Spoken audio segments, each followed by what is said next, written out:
श्री स्वामी समर्थ. प्रिय स्वामी भक्त हो, शीला वॉइस स्टोरीजमध्ये तुम्हा सर्वांचे मनापासून स्वागत आहे. स्वामी तुमच्या सर्वांच्या चांगल्या मनोकामना पूर्ण करो आणि तुम्हाला सुखात आनंदात हसत खेळत ठेवो, हीच स्वामीचरणी प्रार्थना. गुरुचरित्र पारायण वाचण्यासाठी बसणाऱ्या सेवेकरांसाठी काही नियम. एक दिवस अगोदर 4 श्वान व 1 गाय यांना नैवेद्य द्यावा. 7 दिवस ब्रह्मचर्य पालन करावे. जमिनीवर चटई सतरंजीवर शयन करणे. 7 दिवस कोणाच्याही घरचे शिजवलेले अन्न खाऊ नये. सेवेकऱ्यांचे परान्न होत नाही. 7 दिवस शुभ बोला. कोणाविषयी द्वेष ठेवू नका. तसेच आयुष्यात पुढे पण असंच राहण्याचा प्रयत्न करा. गर्भवती स्त्री पारायणास बसू शकते, पण शास्त्रवचन म्हणते की 7व्या महिन्याच्या पुढे गरोदर स्त्रीस जास्त काळ बैठक शक्य होत नाही. त्यामुळे इतर सेवेत भाग घ्यावा. ज्यांना शक्य असेल त्यांनी बसण्यास हरकत नाही. कांदा लसूण वगैरे जास्त प्रमाणात खाऊ नये.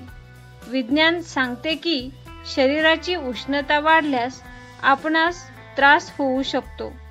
शक्यतो ॲसिडिटी पित्त वाढणार यास्तव कडधान्य इत्यादी द्विदल धान्य वर्ज करावी. त्याबद्दल दूध पोळी हिरवी भाजी ही खावी. थोडक्यात आहारशास्त्र महत्त्वाचे, बाकीच्या गोष्टी गौण आहेत. काळे वस्त्र आजपासून किमान 7 दिवस वर्ज करावे. श्री गुरुचरित्र हा 5वा वेद आहे. यामुळेच रोज रात्री पारायण काळात अभद्र बोलले गेले, वागले गेले, शब्द उच्चार चुकीचे झाले यास्तव क्षमा याचना म्हणून रोज रात्री किंवा झोपण्यापूर्वी विष्णू सहस्रनाम स्तोत्र वाचन घरी करावे.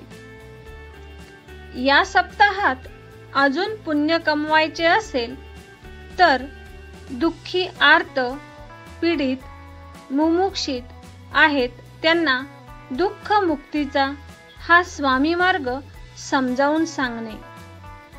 परश्री माते समान हे मार्गाचे वैशिष्ट्य आहे. याप्रमाणे आचरण करणे. खऱ्या अर्थाने दुःखमुक्त व्हायचे असेल तर प्रथम स्वामी महाराजांना मनोमन गुरु मानून त्यांचा फोटो देवघरात स्थापन करणे. वास्तू व देवघर शास्त्राप्रमाणे आहे का हे तपासून घेणे. पितृऋण आहे का समजून घेणे. कुलाचार कुलधर्म पालन होते का. कुलदेवीची उपासना होते का. या गोष्टी केंद्रात समक्ष संबंधित सेवेकरी यांना भेटून तपासून घेतल्यास आयुष्यातील बऱ्याच अडचणी कमी होतात. तेव्हा परिसाचा सहवास स्वीकारून आपल्या आयुष्याचे खरे सोने करून घ्या.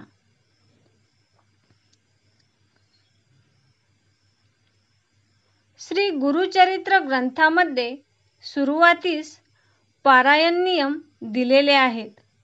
ते अवश्य वाचा. श्री स्वामी समर्थ. धन्यवाद.